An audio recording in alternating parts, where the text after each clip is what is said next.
Have you ever stopped to think that maybe your life isn't shaped by those huge, dramatic moments, but instead it's shaped by these tiny, almost hidden forces? Things like hitting the snooze button, that little pang of jealousy you feel when someone else gets ahead, or even just one sentence you say to the wrong person. Today, we're going to dig into how these small things, our habits, our patience, and our words, are what really build the life we live. So let's just start with the big question that really gets to the heart of all this. Do you feel like you're always chasing your day, running after deadlines, saying sorry for being late, just constantly playing catch up? Or do you feel like you're in the driver's seat, that you actually hold your day with a sense of purpose? Well, the answer really comes down to mastering three key pillars. All right, so here's our game plan. We're going to explore three really powerful stories that bring these ideas to life. First up, how a little bit of discipline in the morning can give you back control. Second, how patience lets your own unique story unfold. And third, how wisdom isn't just about what you say, but knowing when to say nothing at all. Okay, let's kick things off with discipline. And for this, we're going to look at the story of a guy named Tom, whose life was basically falling apart. And it wasn't because of some huge failure, not at all. It was because of his relationship with the snooze button. Yeah, a tiny little habit with some seriously devastating consequences. See, Tom's habit of waking up late cost him his job as a delivery driver. But honestly, that wasn't even the worst part. The real gut punch came when he missed his daughter Lily's school practice. He got there just in time to see her face through the glass doors of the school, her little smile just fading. His wife nailed it when she said, "You didn't just miss a practice, you missed her trust." And that quiet moment, that hurt way more than any lost paycheck ever could. So Tom is at rock bottom, and he finds himself at this place called the Early Bird Cafe at 5:15 in the morning, where he meets this older gentleman, Mr. Reed. And Mr. Reed shares this piece of wisdom that is so simple, but wow, it is profound. He says, look, this isn't about hustle culture. It's about control. When you wake up late, you start your day in a panic, right? And that panic makes you rush, it makes you stupid. But when you wake up early, that gives you space, mental space. And that space, that's what makes you smart. And here's the best part. Mr. Reed didn't just give him some vague philosophy. He gave him a dead simple 5-step checklist. I mean, look at this. None of this is rocket science. Put your phone across the room so you have to get up. Drink a glass of water right away. Plan your day with 3 simple lines. This isn't about becoming some productivity robot. It's about shifting from someone who just reacts to life to someone who actually chooses how to live it.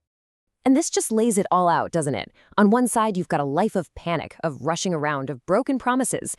And on the other, you have space, calm, and trust. That 5 a.m. rule, that's the bridge that takes you from reacting to choosing. It's literally the difference between being late and being fully present for the people who really matter. So here's the crucial part of the story.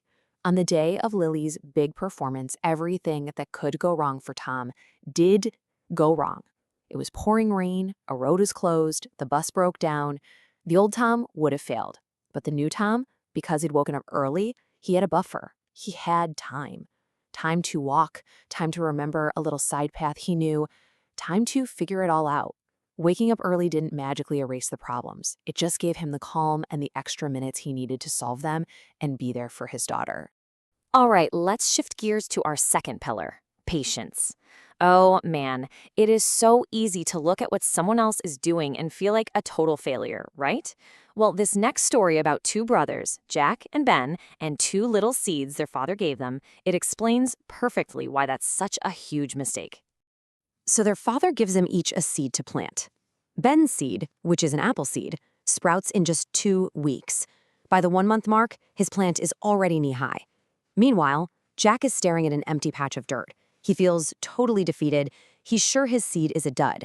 But then, after 2 long, frustrating months, a tiny sprout finally pushes through the soil.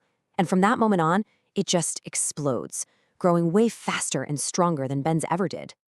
So, what happened? It's simple. Jack wasn't growing an apple tree. He was growing a mango tree. And a mango tree takes so much longer, because for all those weeks, it's building this massive, deep root system underground. All this work that's completely invisible from the surface. And that's the big aha moment, right?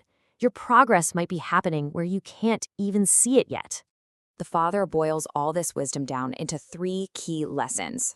First, don't compare your journey. You might be building something completely different, something bigger. Second, You have to trust the unseen process. The most important work is often happening below the surface. And third, and this one is so important, stay consistent.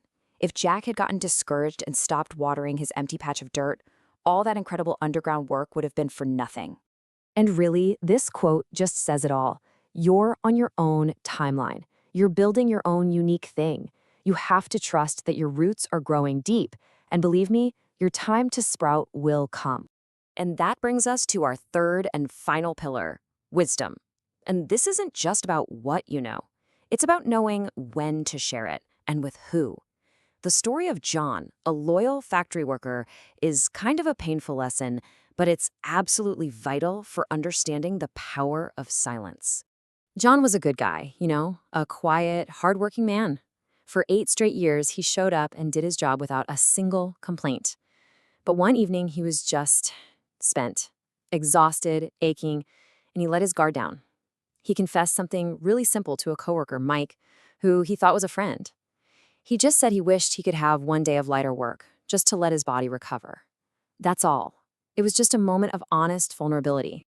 I mean, just look at these words. They are so simple, so honest, totally harmless. John wasn't mad. He wasn't threatening to quit. He was just tired. He was sharing a small burden with someone he thought he could trust. But here's the thing about his coworker, Mike. He kind of liked being the guy with the inside scoop. So the next day, he shares the news, and right away, the story starts to twist. John's simple tiredness gets warped into unhappiness, and his wish for a day of rest becomes a desire to leave the company. And from there, the rumor just went wild. It's like a bad game of telephone. As it passed from one person to the next, everyone added their own little piece of drama and fear. By the time the story reached the factory owner, John's simple, honest words had morphed into this crazy tale about him leading a rebellion against the company. And the fallout was just devastating. John was fired on the spot. They never even asked him for his side of the story. His reputation, built over 8 years, was destroyed in a day. That single moment of vulnerability with the wrong person cost him absolutely everything. And this gets us to what wisdom really means in this context. It's not just about having the courage to speak your truth. It's about having the discernment to understand that not everyone who listens to you actually cares about you. Sometimes the wisest, strongest thing you can do is protect your words, your plans, and your pain. Sometimes silence is your shield. So, after all that, how do we take these lessons and actually use them? How do we stop chasing our days and finally start to hold them? Well, it all comes back to these 3 pillars that we've just walked through. So let's just do a quick recap. Discipline, with something as simple as that 5 a.m. rule, lets you control your morning, which gives you time to make choices. Patience, like we saw with the mango seed, teaches you to trust your own unique timeline because so much of our growth is unseen. And finally, wisdom, from John's tough story, shows us we have to protect our words because sometimes silence is safety. By really understanding and practicing these 3 pillars, discipline, patience, and wisdom, you make a fundamental shift from a life of just reacting to everything to a life of intention. You get the power to not just survive your day, but to truly own it. So the only question left is, what choice are you going to make tomorrow morning?